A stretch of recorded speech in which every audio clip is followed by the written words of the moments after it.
What's good, ladies and gentlemen? So today I'm going to talk about a concept that I speak about in my SK Wealth Academy courses. That is a common thread throughout all the courses, and that is the importance of constantly updating the human operating system, or human OS. At SK Wealth Academy, I believe that traditional scholastic and academic classrooms all across the world confine the minds of young adults within a very narrow and often wrong belief system that persists into adulthood and unfortunately often for the rest of our lives. There's little resistance to the concept that the academic system teaches convergent thinking instead of divergent thinking. And to counter the harm of this academic pillar, I believe that the one task everyone should complete every year without fail is to take inventory of our beliefs and to test them rigidly and intellectually to determine if they may need modifications and or alterations. If we all challenge ourselves to become a better person every year, the nature of such a challenge would require a constant annual analysis of our current beliefs and a consideration of the possibility that some of the core beliefs we presently hold may be wrong. Growth is not just about accumulating more knowledge, but it is about having the wisdom to recognize the error of some of our core beliefs, changing them, and consequently understanding how to apply newly acquired knowledge to improve our lives.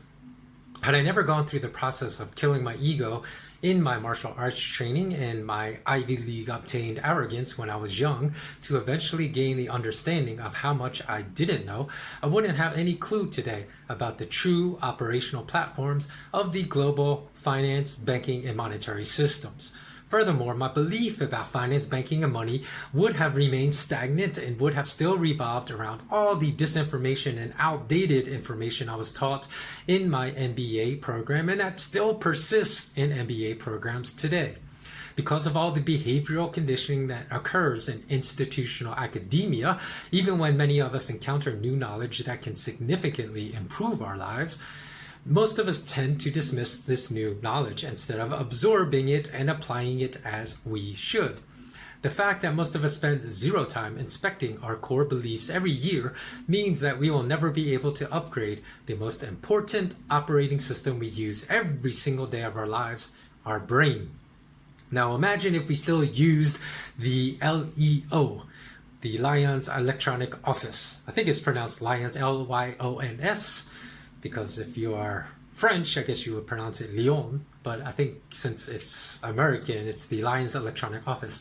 That was the first computer operating system invented in 1951. Imagine if we were using that today, the LEO.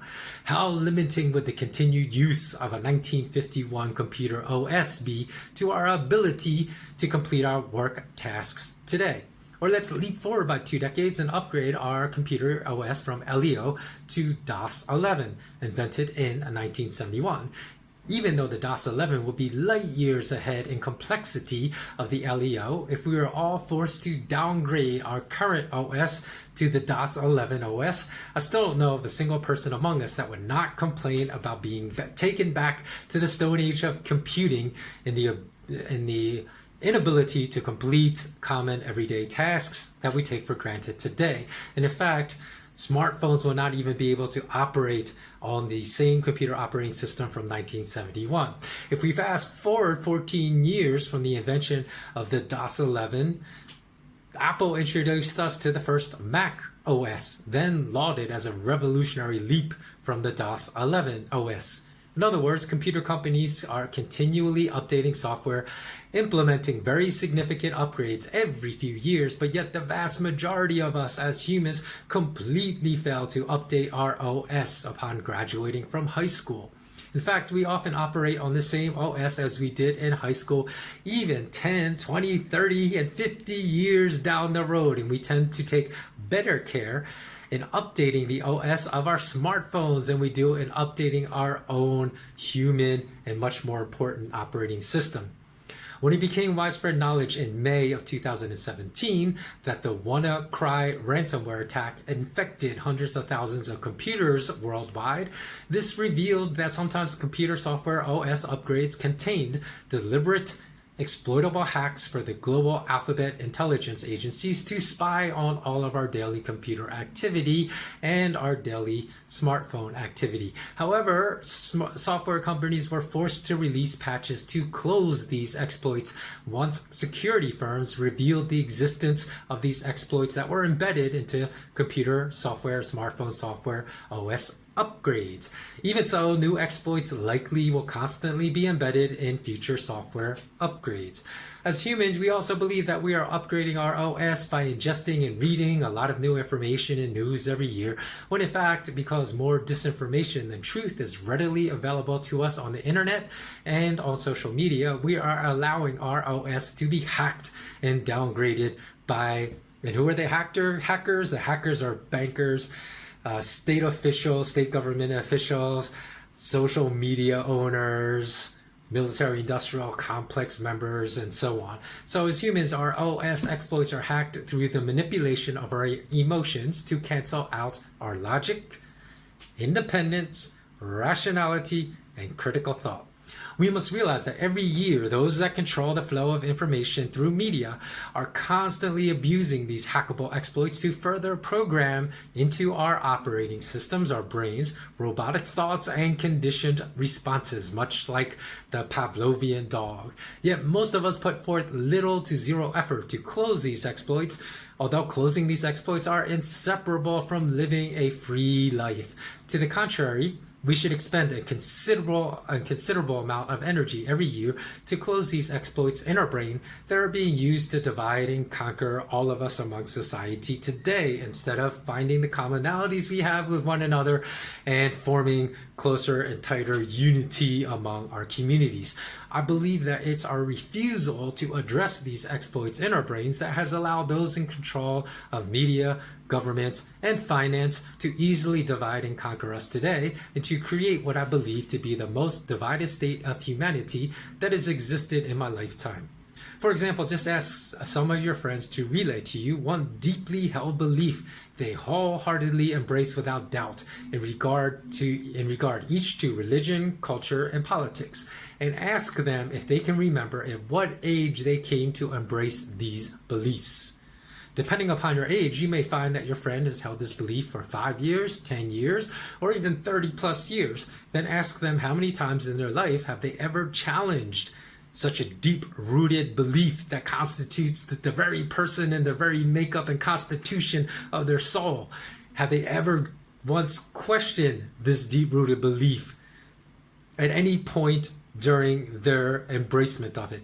Can you imagine if we kept the same computer operating system that we purchased at age 10 or age 18 for the rest of our entire lives? Yet this is how we treat our own human operating systems, our brains, when we never update our brains by challenging any of our beliefs and just insist that our OS is correct without any empirical testing. As we all know, failing to update our computer OS will eventually lead to critical failure of our system. And I believe that our failures to challenge our human OS, our brains, with updates every year also lead to critical failures in our humanity, in our abilities to counter any propaganda we encounter in school and in daily life with an intellectual response. Because even when you look at the platforms of social media like Instagram, how many people out there have an Instagram channel devoted to updating their operating system, their intellectual, neurological, neurobiological operating system? I can't think of one, but yet there are millions of people out there that have social media channels devoted to physical fitness and operating their physical shell that only houses their much more important operating system. So as I stated earlier, most of us are born into beliefs dictated to us by society that we would never believe were we born into a different country, culture, or religion. However, truth has no boundaries when it comes to nations, religion, cultures, or race. This fact alone demands a critical introspection of our beliefs and should give rise to a mind-blowing realization. Most of us ignore life-changing knowledge even when we encounter and acquire it due to our blind acceptance of life paradigms taught to us and imposed upon us by others and by the hive mentality of society. It requires a lot of courage, I'm going to grant you that, to embrace a belief different than the mob, as divergent opinions, even when correct, often instigate ridicule by the mob. It requires even more courage to challenge our own deeply held beliefs. So allow me to give you another social experiment that you can conduct and complete today. Challenge yourself to prove at least one belief that you've held for over a year to be wrong. Again, challenge yourself to prove at least one belief that you've held for more than 1 year to be wrong. If you can't complete this task successfully, then this leaves only two possible explanations. One, congratulations, look in the mirror because you just found God. Or two, your current belief system may be horribly impaired with numerous fallacies, as not being able to complete this task with relative ease means that you likely have never regularly challenged your beliefs during your lifetime to determine if they are indeed correct or wrong. There are numerous reasons why many of us opt to never challenge our own beliefs. Some of us voluntarily remain ignorant of truth simply to appease our ego, so we will not have to admit that a belief system we have followed for decades is wrong. And that's a poor excuse not to update our OS. Others among us willingly remain ignorant of truth simply to fit in with the hive mentality that our peers have adopted, so as not to be subjected to the scorn of a group of pseudo-intellectuals.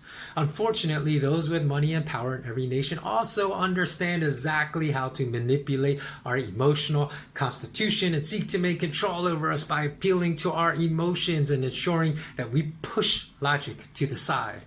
If any of you have ever had an argument with an entitled young adult that attempts to rebut you with a response of something like, "I went to Harvard, where did you go to school?" then you understand the distinction between hollow, emotion-based arguments and real reason. If any of you have ever had an argument with someone that is unable to rebut any facet of your fact and logic-based argument and then cusses you out in frustration and walks away from you, then you also have been subjected to the increasing lack of reason and civility that results from our failures to address and update deficiencies in our human OS. Humility, and humility in large doses, is necessary for anyone interested in accessing and arriving at truth.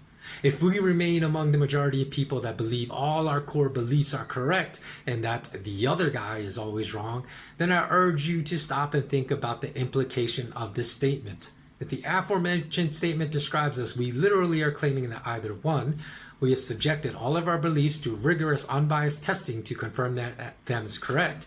Two, all of our core beliefs have originated from a group of infallible people. Or three, we are God. Because of all the above points are literal impossibilities, this necessarily means that all of us have held some false beliefs for very long periods of our lives. If we admit this logical conclusion but still do not care to change or challenge any of our beliefs, then this simply means that we truly are not interested in improving the aspects of our lives that can lead to richer, contextual, more nuanced experiences and in the attainment of sustainable happiness throughout our lives. Remember, the easiest person in the world to fool is the one that stares back at us from the mirror every day. If we are not extremely well versed in the topics of cognitive dissonance and confirmation bias, we will even fool ourselves by believing we have tested our beliefs in many instances in which we have not tested them at all. Or worse yet, dismiss valid arguments that contradict our current beliefs with incorrect assertions that our dissenters, not us, are the victims of cognitive dissonance and confirmation bias. As a quick example of one of the many fallacies I once believed when I was a teen, I believed that I should avoid eating avocados on a regular basis, even in moderation, because of several articles I had read that were written by a few different doctors that stated avocados were an unhealthy food due to its high fat content.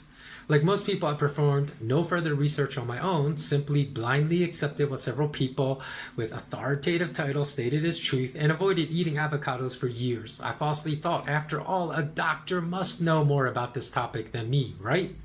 However, today most people know that avocados are a relatively healthy food despite their high fat content, as avocados are a source of nutrition that helps lower the LDL, the artery clogging type of cholesterol, in people that are relatively fit.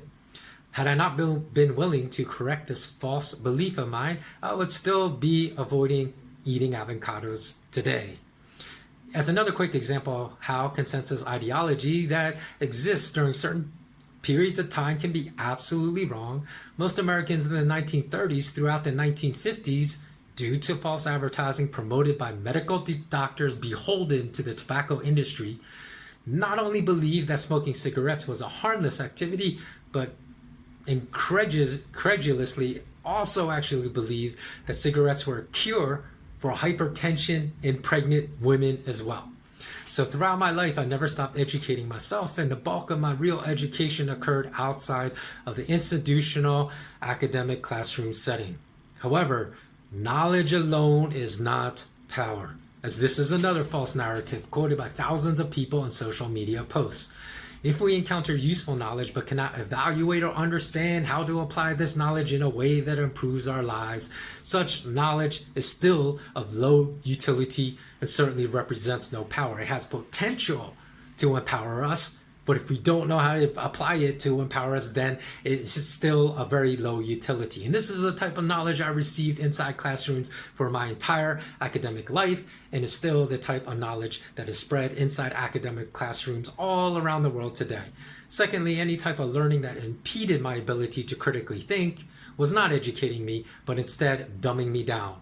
And this is the type of learning to which I was exposed during the 20 years of my life I spent inside classrooms. Consequently, I consider 99% of the type of learning I experienced in schools to fall well outside the realm of what I would call education. And in fact, though my thinking evolved tremendously from high school graduation to university graduation, from university graduation to graduate school graduation, and from graduate school graduation to the arena of life in the corporate environment, my thinking evolved the most by far when I left the corporate world and decided to become an entrepreneur.